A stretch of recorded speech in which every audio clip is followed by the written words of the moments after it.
शुरू अल्लाह के नाम से जो नहायत मेहरबान है। नबी पाक सल्लल्लाहु अलैहि वसल्लम पे लाखों करोड़ों दुरूद व सलाम। अस्सलाम वालेकुम व्यूवर्स, मैं हूँ उज़्मा और आप देख रहे हैं उज़्मा फूड डायरीज़। आज मैं जिस रेसिपी का इंतखाब कर रही हूँ वो है दाल कचौरी। मैंने मूंग की दाल को 3 घंटे के लिए भिगो दिया था। अब 3 घंटे हो गए हैं। अब मैं ना कचौरी बनाने की तैयारी करने लगी हूँ। जी, सबसे पहले 2 कप मैदे के हैं और एक जो है टेबल स्पून सूजी का है और 1.5 नमक है।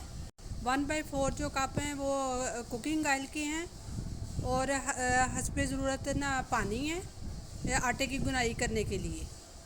जी व्यूअर्स, मैंने अब मैदे को बड़े बॉल में ना डाल लिया है और जो चीज़ें मैंने आपको बताई थी अब उसमें मैं ऐड करके इसकी गुनाई कर लेती हूँ। अब मैं इस आटे को थोड़ा थोड़ा पानी डाल के इसकी गुनाई कर लेती हूँ, फिर मैं थोड़ी देर बाद आती हूँ।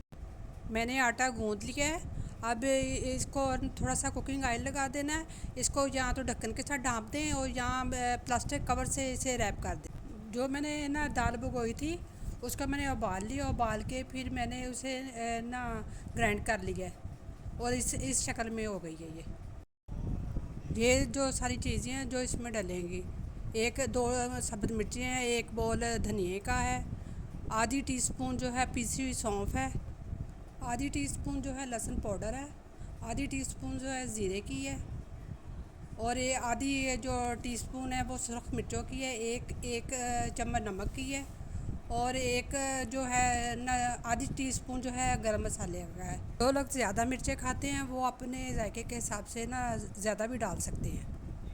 ये जो सारी चीज़ें थी अब मैंने इसको ना दाल में मिक्स कर दिया और अच्छी तरह मैं इसको इन चीज़ों को मिक्स कर दूँगी। हाँ जी, ये अल्हम्दुलिल्लाह ये आटा है। इसको मैं अब 20 मिनट हो गए हैं गूँधे हुए को और फिर इसको मैं 4 हिस्सों में डिवाइड कर लूँगी और इसके छोटे छोटे पेड़े बना लूँगी। जी, अब मैंने ये ना पेड़े बना लिए हैं और इसमें अब मैं दाल की फिलिंग कर दूँगी। ना आटे की मैंने रोटी बना लिया और सबको एक एक करके मैंने इसमें फिलिंग कर लूँगी दाल की।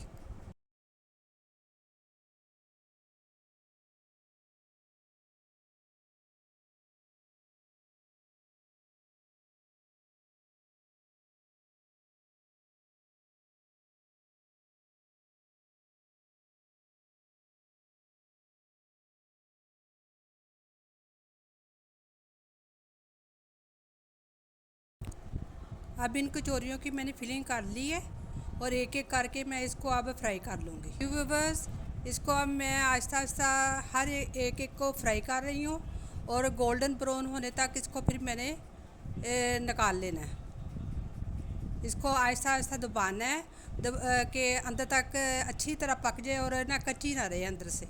ये मेरी रेसिपी की फ़ाइनल लुक है और आप इसके आलू के साथ भी खा सकते हैं। मैंने क्योंकि चने बनाए हैं तो मैं चनों के साथ सर्व करूँगी और उम्मीद करती हूँ कि आज की रेसिपी आपको अच्छी लगी होगी और मेरे ना वीडियो को लाइक कीजिएगा, मेरे चैनल को सब्सक्राइब कीजिएगा और कमेंट में बताइएगा ट्राई करके कि कैसी लगी।